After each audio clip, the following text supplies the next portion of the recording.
Test. Are we on? We're recording now. Okay. Good afternoon. Live from Dave Hedrick's house here in Edinburgh, Indiana, or thereabouts. Bargersville? Bargersville. Greater Bargersville. We're going to play a couple of two pre-war flatheads. I'm not playing anything. Brian's on his own here. And one Recording King 1934 walnut resonator single piece flange with a raised head.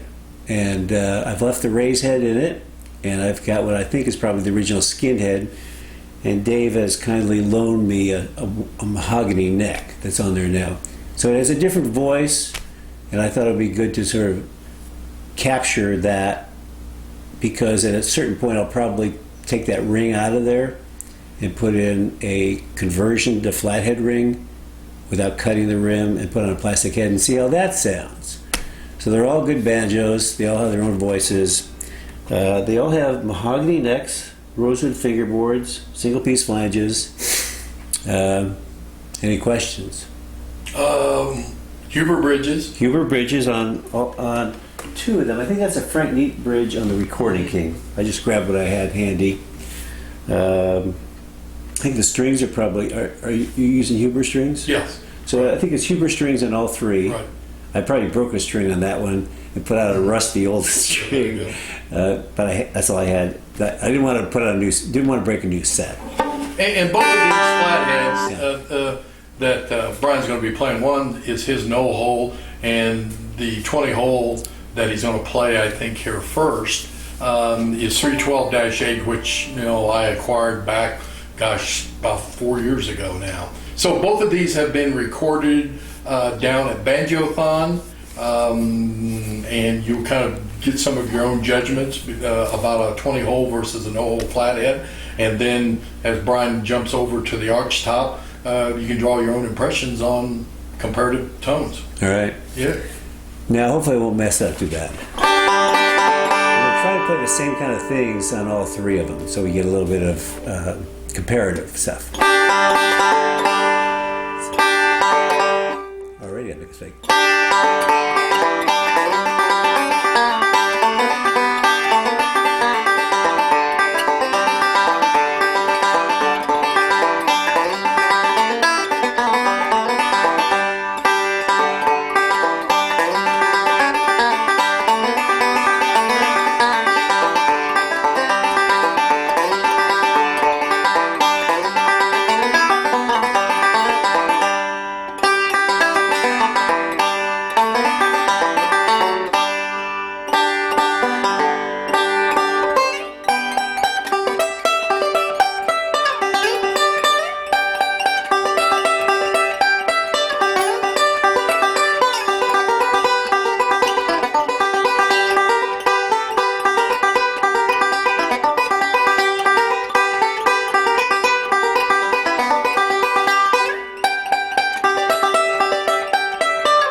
Okay. Cool. Get a little flavor of that. You want to take that? Do I shut it down here? Yeah, just lay it down there. Okay. All right. Nice banjo, Dave. So here is a 9467, originally a plectrum, no hole 3. I got it with a plectrum neck and a skin head, and currently has a Steve Huber neck on it with no finish on the back. Nice. You've had this banjo since, sometime 1974. yeah, it's been part of your DNA now. Yeah. We're kind of Yeah, sister banjo to. We're hitched. Now, how old are your strings? Oh, those go back probably about 3 weeks. Okay. I think these are a little older because I'm lazy and I don't change strings. So I can hear already the fourth string is kind of dead compared to.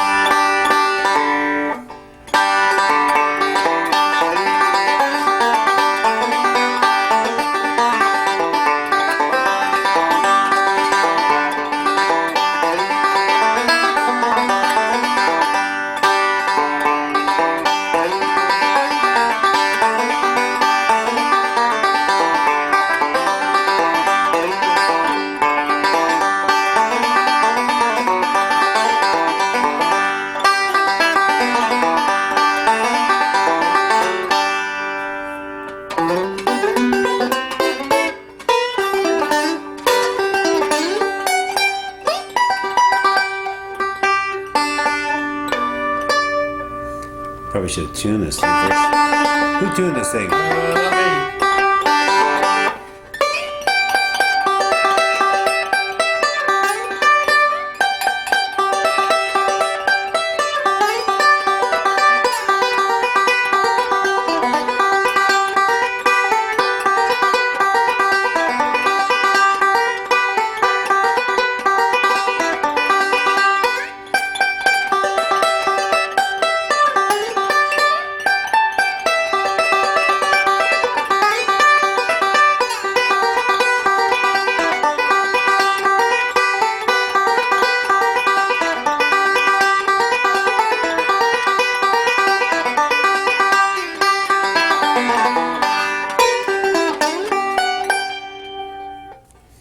What was the other thing? Okay.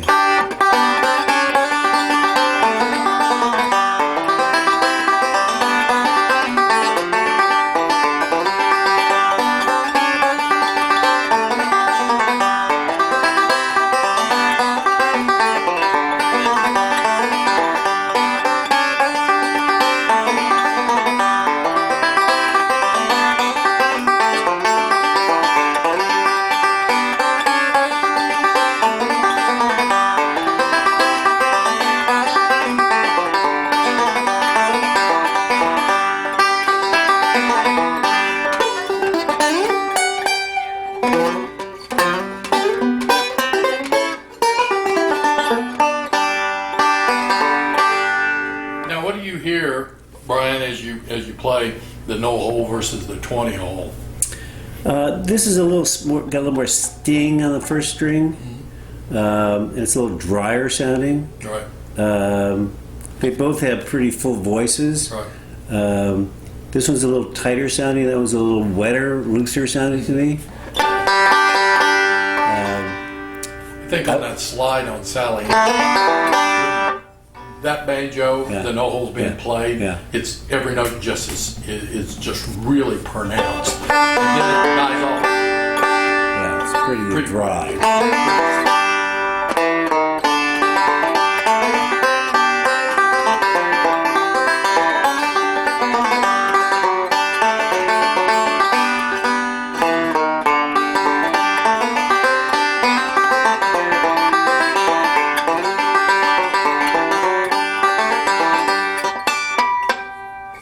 Play that on yours.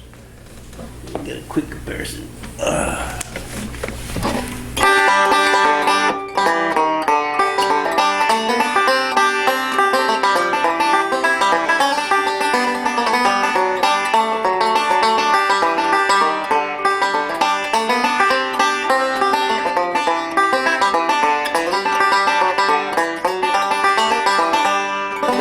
Yeah, it's definitely looser. I like it.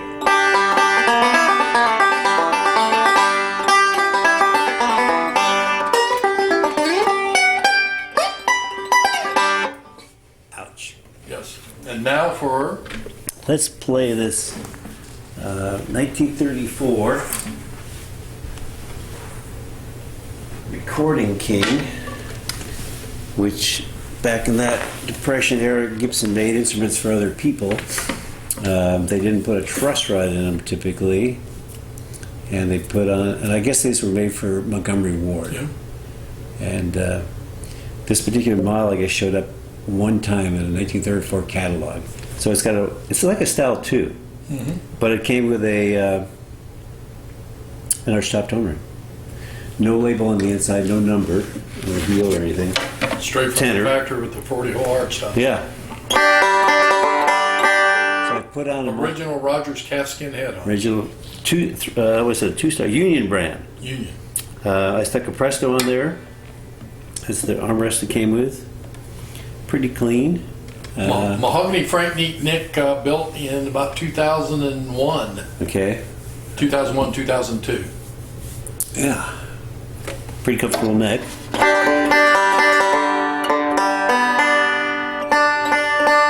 a little harder to tune. I don't know if that's me or the skinhead. All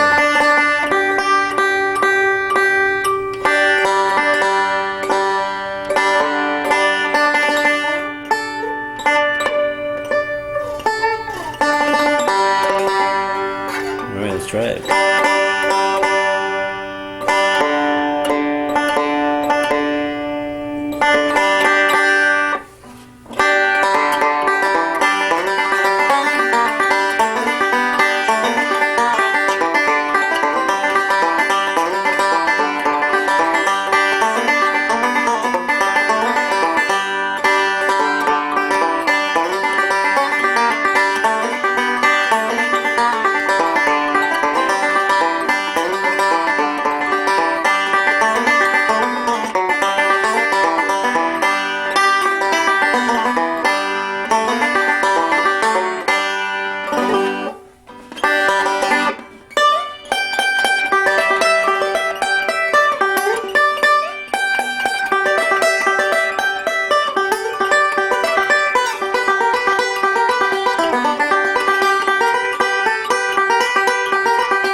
Interesting, at least standing out here, is that the note separation, at least from what I hear on a flathead, is more pronounced when I'm sitting here listening. Yeah.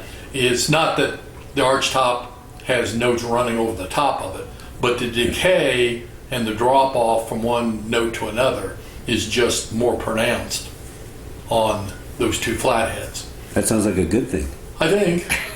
I think so. But again, as you're proving, and other people have said the same thing, is if you set up an archtop, the way that you hear for a certain set of tones, doesn't have to be sharp, doesn't have to be piercing, doesn't have to have a shaved down bridge, doesn't have to have plastic, and the rest of it.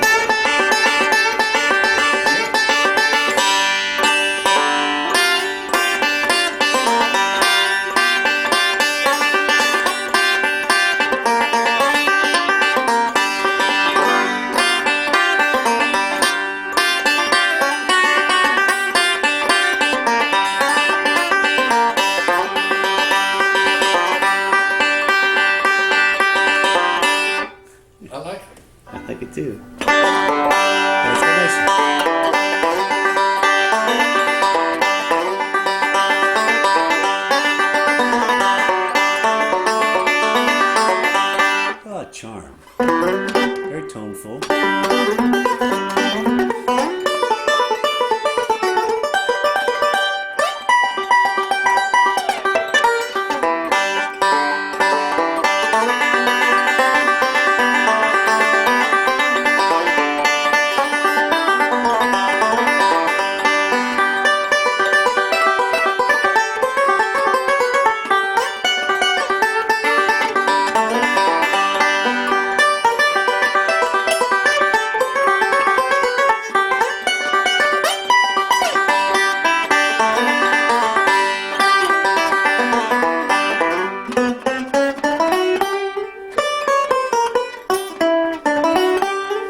All right.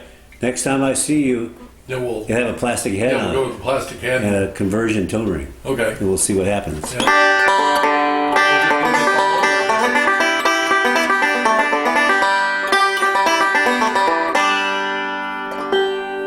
Brian Lappin signing off.